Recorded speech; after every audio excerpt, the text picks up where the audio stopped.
दूसरी इमरजेंसी बताऊंगा, hypertensive crisis. बोलिए, हाइपरटेंसिव क्राइसिस। क्या मतलब हुआ? कि उसमें बीपी बहुत लो मरीज आपके पास आया, वो गफलत की स्थिति में है, आपने बीपी नापा तो 220/120 आया। इसको हाइपरटेंशन कहेंगे। और क्योंकि वो गफलत की स्थिति में है, ऑल्टर्ड सेंसोरियम में है, तो उसको हाइपरटेंसिव क्राइसिस कहेंगे। अब इस सिचुएशन में हमारा दिमाग क्या क्या सोचेगा बताइए। पहला क्या सोचेगा? हैं? बोलो।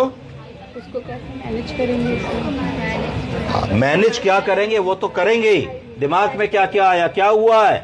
पहली चीज, ब्लड प्रेशर बढ़ गया है। दूसरी चीज, ब्लड प्रेशर कब से है। तीसरी चीज, क्या ब्लड प्रेशर की दवा खाना भूल गए हैं। चौथी चीज, कौन सी दवा खा रहे हैं। ये एक बात दिमाग में आई।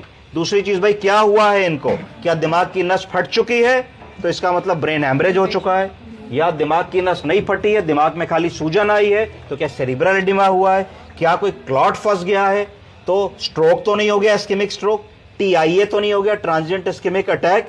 या कोई और कारण तो नहीं है जिसकी वजह से ब्लड प्रेशर बढ़ा हो। तो इतनी बातें दिमाग में आएंगी। तो अब सबसे पहले चीज आएगी कि हम उनको सपाट सरफेस पे लेटा लेंगे, कॉल फॉर हेल्प करेंगे, वाइटल्स को फिर से रिपीट करेंगे। कई बार ऐसा होता है जब इमरजेंसी में आनंद फानंद में मरीज लाए जाते हैं तो उनके दिल की धड़कन भी बढ़ी होती है और बीपी भी बढ़ा आता है। और आजकल डिजिटल मशीनें चल गई हैं तो रॉन्ग रीडिंग कर लेते हैं। तो हम लोग उस रॉन्ग रीडिंग को लिख के रॉन्ग इलाज करने लगते हैं। तो मुझे लगता है कि कभी भी कोई चीज बहुत लो या बहुत हाई आती है तो उसको हमको 3 साइमल्टेनियस रीडिंग्स 5 मिनट अपार्ट लेनी चाहिए, लेफ्ट हैंड, राइट हैंड, और रिपीट कर लेना चाहिए। तब एक कंक्लूजन पे आना चाहिए कि हाँ भाई बीपी बहुत ज्यादा है। तो अब थोड़ी देर के लिए मान लिया कि यही सिनेरियो है कि बीपी हमारा 220/120 है, बहुत ज्यादा है।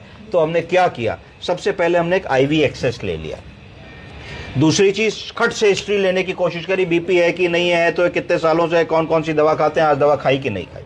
उसके बाद और पूछने की कोशिश करी कि घर में तनाव, स्ट्रेस, एंजाइटी कोई और मैटर तो नहीं है जिसकी वजह से ऐसा हो रहा। अब हमें बीपी कम करना है। मरीज हमारा अचेत अवस्था में, तो अचेत अवस्था में तो गोली खिला पाओगे पानी से?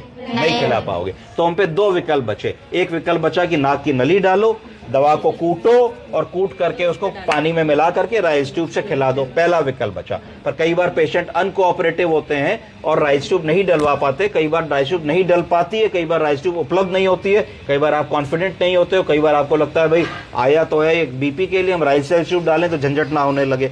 तो फिर क्या करोगे? तो इसका मतलब यह है कि कुछ ऐसी बीपी की दवाएं आती हैं जो हम इंजेक्शन के तौर पे दे सकते हैं, उनके बारे में सोचोगे। और कुछ ऐसी बीपी की दवाएं आती हैं जो